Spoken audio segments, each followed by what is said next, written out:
Love this podcast? Support it and sponsor today. Simply head to ozcastnetwork.com for details. Jeff, it's Jeremy Cordeaux. How are you? I'm all right. Are you ready to go? Yes, I am. Thank you. See, we don't have a switch. We don't have a switch. Sorry? Is this coming through clearly enough? Yes, loud and clear.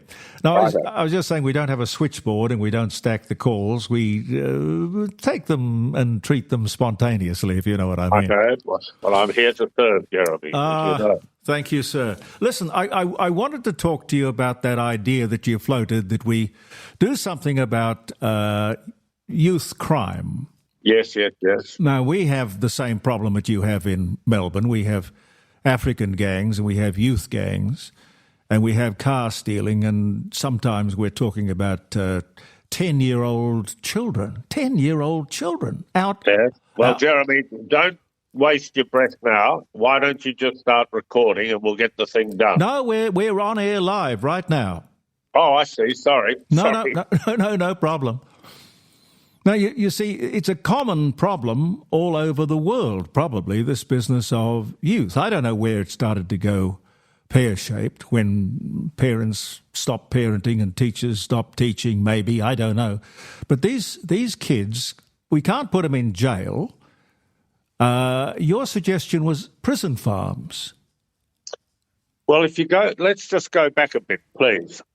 Yes, it is a national problem and it may be an international problem. We can't help solve the international, but we can address what I would call the local issue. And whether it's South Australia or Victoria, Western Australia or Queensland, there is little difference.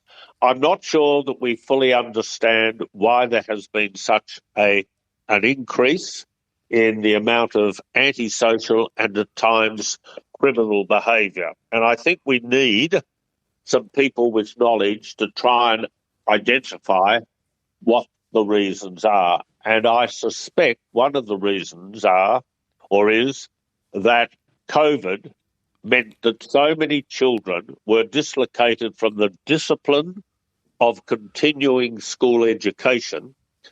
And after COVID finished, they were behind their peers in many cases, were not comfortable with going back to school and therefore have contributed. Now, that may or may not be true, but we need to find out the facts. The bigger issue then is, how do we deal with these acts of antisocial behaviour? Yes. And except for the very worst crimes, and by that I mean, obviously, attacks on people, murders, etc. Yeah. It's not much point putting young men and girls in what I call these youth facilities, because it often brings them into contact with those youth who have also committed very serious crimes. And they, the more antisocial youth, tend to bully and punish, even worse, the young offenders, first-time, second offenders, into taking actions that only hardens them against society. Yep. So the courts have got to separate one from the other, and the courts have also got to realise that if you make any acts against society, there is a penalty, there is a consequence. And I would very much like to see us putting the first-time offenders on what I would call minor crimes, but where they've been convicted, not into youth training facilities or prison facilities, but out onto property, farms, where they are able and made to work from morning to dusk, so they are physically tired when they go to bed. They can be introduced to education while they're there. And there should be, Jeremy, a carrot and stick environment. In other words, if the young people do what is expected of them and they do it over a period of time, that will reflect the length of their sentence. If they do not voluntarily do what's required of them, then their sentence will be extended. And if at any time they are abusive to the prison or the facility or farm staff, then that will also have a consequence, and it may, depending on what they do over a period of time, revert that they go back into a youth training facility. So I think we have to think differently, because it is just not good enough, in my opinion, throwing young men and women of what I would call antisocial behaviour, certainly criminal acts of a lesser scale, into facilities that's only going to guarantee that they become hardened criminals. So the farm alternative to me, where they go to bed at night tired mentally and physically, make sure that they don't waste their time. It means that they're not idle. I would also remove their phones from them, social media, televisions. They've got to understand that their acts have got consequences. And at the moment, so many of those, sadly, just get given bail and go out and reoffend. No, I couldn't agree with you more. Now, when you wrote that op-ed in the paper, what's been the reaction? What sort of feedback have you been given? Well, I think I've had a very good reaction from the community at large. There's no doubt about that. But, of course, governments don't respond. And I guess coming from a person who had a political experience, those who are in office today tend to say, oh, well, there he goes again. But that's not a very helpful contribution to what is a very serious issue. And I can assure you that even in our youth facilities here in Victoria, the ones I feel sorriest for are those officers who are being subjected to abuse, attack, in a way that it's not a job that I would want. No. And we've got to think of what's in their interest, as well as those young offenders who have been found guilty of an antisocial activity. I wonder if anyone keeps track of the number of offenders who offend again while out on bail.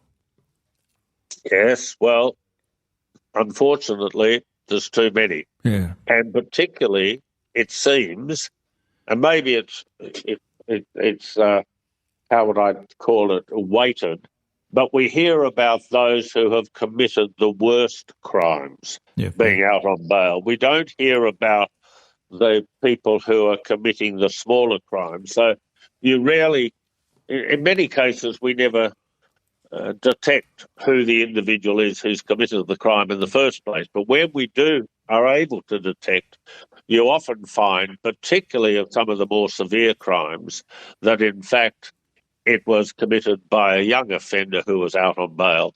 Now, somewhere the system is wrong, and somewhere those people who are found guilty of an antisocial behaviour through our court system should not be put on bail, but they should in fact be, their sentence should designate either whether a serious crime into a youth retraining centre or whether it's into something else that gives us the opportunity to ensure that that young person understands that society will not accept that behaviour, but we don't waste their time entirely while they're, in my case, on a farm. You not only work them hard, but you educate them as well. So in every day, there might be one or two periods where there is instruction giving on lifestyle, on how to manage accounts, all of these sorts of things that might ensure that when they've done the right thing within that particular location, they return to society in a better condition. Jeff, I've got Les Ellicus sitting at the table here with me, and he'd love to ask you a question. Yeah, good morning, Jeff. Les Ellicus, a former Victorian, first half of my life in Melbourne, Victoria. Company transfer got me to Adelaide. But the question I have for you, look, I'm a great believer, Jeff, that we humans, we all need discipline, we all need structure, we all need purpose. What's your view, Jeff, for these youth offenders who might just be on the lighter side of the scale to actually supplement the deficiencies in the Australian Defence Forces? And given that we are short on numbers there, but also the structure and discipline could lead them to very valuable careers for their own futures and for the future of the country. I'm well aware that it's not only in the Defence Forces that our numbers are falling to alarming levels, but in our police forces as well, our first responders. I'm not sure that would work. I've always been a very firm believer in reintroducing national service, but I don't think any government is going to do that, regardless of their politics. And I don't think the Army has the personnel anymore to actually handle such an influx. So I think that is a nice thought, but it is not the answer. I think the answer of a farm which is isolated, which is obviously not a form of luxury living, where there's no television, no social media, etc., available to those who have committed a crime, is a better alternative. Well, I think it's certainly worth giving a try. I think it's a brilliant idea. Wish you around the country, Jeff. Thank you for talking with us. That's all right. You have a great day in South Australia. We will, sir. Thank you. Jeff Kennett, ladies and gentlemen. Love this podcast? Support it and sponsor today. Simply head to AuscastNetwork.com for details.